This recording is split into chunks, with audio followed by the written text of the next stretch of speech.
Hello दोस्तों, कैसे हैं आप सब। आई होप आप लोग बहुत अच्छे होंगे।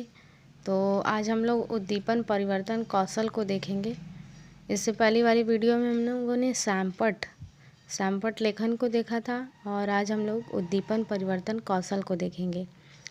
तो उद्दीपन परिवर्तन कौशल क्या होता है, इसमें जो है हम लोग इस माइक्रो टीचिंग के अंतर्गत उद्दीपन परिवर्तन कौशल को देखते हैं। उसमें क्या होता है कि हम लोग अपने जो भी टॉपिक हम लोग पढ़ा रहे हैं तो उस टॉपिक के अंतर्गत पढ़ाते समय हम लोग अपने हाव भाव में परिवर्तन लाते हैं और साथ ही जो अगर पढ़ा रहे हैं तो क्लास में घूमते हुए पढ़ाएं, अपने एक्सप्रेशंस को चेंज करते हैं और अपने जो चीज़ें पढ़ा रहे हैं उसको और भी अट्रैक्टिव बनाने के लिए अपने हाव भाव में परिवर्तन लाते हैं।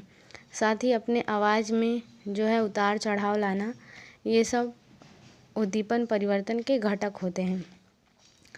तो कुछ घटक भी हैं इसमें उद्दीपन परिवर्तन में, जैसा कि इसमें है शिक्षक ने शिक्षण करते समय समुचित शरीर का संचालन किया। यानी हम लोग क्या करेंगे, मूवमेंट वगैरह करते हैं क्लास में पढ़ाते टाइम, जो है थोड़ा मूवमेंट कर लिया ताकि सारे बच्चों से क्या हो गया, कांटेक्ट हो गया और सारे बच्चों से आई कांटेक्ट भी होने चाहिए।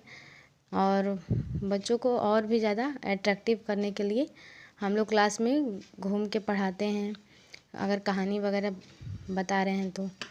फिर इसके बाद है शिक्षक ने शिक्षण करते समय समुचित हाव भाव का प्रयोग किया। मतलब अपने एक्सप्रेशंस को भी हम लोग को समुचित देना है, एक अच्छा एक्सप्रेशंस के साथ हम लोग बताएंगे। स्तर में उतार चढ़ाव लाना, मतलब आवाज़ में थोड़ा परिवर्तन। कहानी के माध्यम से अगर कोई कहानी बता रहे हैं बच्चों को कि एक जंगल था, वहाँ पर शेर था, तो उसमें उस कहानी को हम लोग एक पूरे फ्लो में नहीं, थोड़ा उतार चढ़ाव ला करके बताएंगे ताकि बच्चों को सुनने में भी और अट्रैक्टिव लगे कहानी। भाव केंद्रीकरण की प्रक्रिया की गई, यानी बच्चों के भाव को हम लोग को क्या करना है, केंद्रित करना है ताकि बच्चा हमारे कहानी को ध्यानपूर्वक सुने। फिर इसके बाद है छात्र शिक्षक अंतःक्रिया में परिवर्तन लाया गया।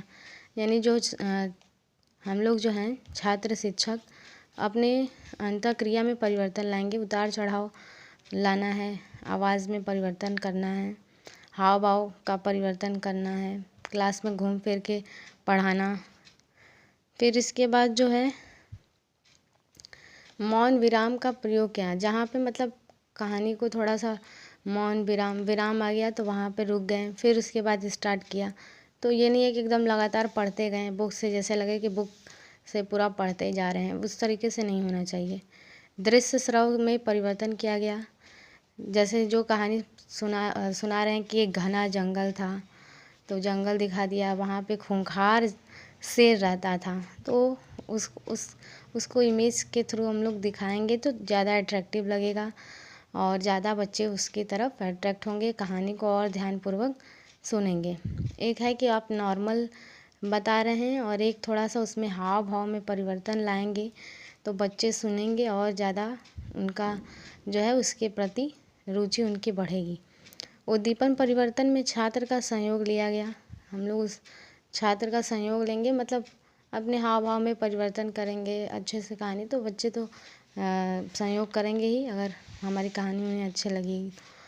तो हमारा टॉपिक है केमिस्ट्री का विज्ञान। अगर जिन लोग का हिंदी है तो वो अपने उसमें कहानी भी सुना सकते हैं कि एक प्यासा कौवा था और जैसे शेर और खरगोश की कहानी हो गई और कछुआ और खरगोश की कहानी, ये सब तो कहानी सुनाते टाइम तो हाव भाव में चेंज कर सकते हैं। लेकिन हमारा टॉपिक अलग है, विज्ञान केमिस्ट्री।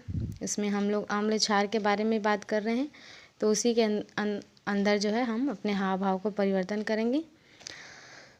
तो हम लोग इसमें बता सकते हैं कि आम्ल क्या होता है बच्चों, एसिड।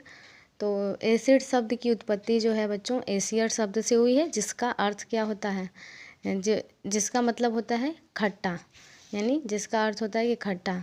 और खट्टा जो भी चीज़ें हम लोग को खट्टी मिलती हैं उसमें क्या होता है, एसिड उपस्थित होता है। जैसे दही हो गया, नींबू का रस हो गया, संतरे का रस हो गया, सिरके में भी पाया जाता है अम्ल। तो इन सब के अंदर क्या पाया जाता है बच्चों? अम्ल पाया जाता है। और कुछ एग्जाम्पल्स हैं उसके बच्चों, एसिटिक एसिड हो गया, फॉर्मिक एसिड हो गया, लैक्टिक एसिड हो गया। बच्चों जो दही होता है, दही में क्या होता है? लैक्टिक एसिड पाया जाता है। पहले जो हम लोग का दूध था, मिल्क जो था, वो क्या था? अलग था, उसका स्वाद अलग था, लेकिन वो दही में चेंज हो गया तो वो थोड़ा खट्टा लगने लगा। क्यों? क्योंकि उसमें लैक्टिक एसिड प्रेजेंट होता है। फिर फॉर्मिक एसिड है। फॉर्मिक एसिड जो हम लोग को चींटी जो है बच्चों, डंक जब मतलब हम लोग को चींटी काटती है तो उसके डंक में क्या होता है? फॉर्मिक एसिड प्रेजेंट होता है। एसिटिक एसिड जो होता है सिरके में पाया जाता है। तो बच्चों अब हम लोग पढ़ेंगे क्षार के बारे में, बेस के बारे में। तो ऐसे पदार्थ जिनका स्वाद कड़वा होता है, जो स्पर्श करने पर साबुन जैसे लगते हैं, क्षारक कहलाते हैं। जैसे बेकिंग सोडा हो गया NaHCO3, कैल्शियम हाइड्रोक्साइड हो गया, अमोनियम हाइड्रोक्साइड हो गया, मैग्नीशियम हाइड्रोक्साइड। कैल्शियम हाइड्रोक्साइड बच्चों किस में पाया जाता है? चूने के पानी में पाया जाता है। और अमोनियम हाइड्रोक्साइड बच्चों किस में पाया जाता है? मार्जक में पाया जाता है। जो बच्चों खिड़की होती है ना, खिड़की, उसको साफ़ करने के लिए अमोनियम हाइड्रोक्साइड एक लिक्विड आता है, उससे हम लोग साफ़ करते हैं, मार्जक। मैग्नीशियम हाइड्रोक्साइड जो है ये मिल्क ऑफ मैग्नीशिया इसे बोलते हैं। अब इसके बाद है बच्चों लवण क्या होता है? लवण मतलब सॉल्ट क्या होता है? अम्ल एवं क्षार की जो प्रतिक्रिया के फलस्वरूप बना पदार्थ होता है उसी को हम क्या कहते हैं? लवण कहते हैं, यानी सॉल्ट कहते हैं।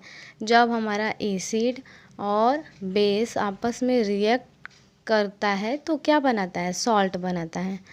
जैसा कि HCl है, HCl क्या है? अम्ल है, एसिड है, और इसने NaOH के साथ रिएक्ट किया बेस के साथ, तो क्या बनाया है? NaCl बनाया है। ये हमारा लवण है। जो हम लोग बच्चों देखते हैं नमक, वो क्या होता है? NaCl ही होता है। और वाटर तो आप जानते ही हैं।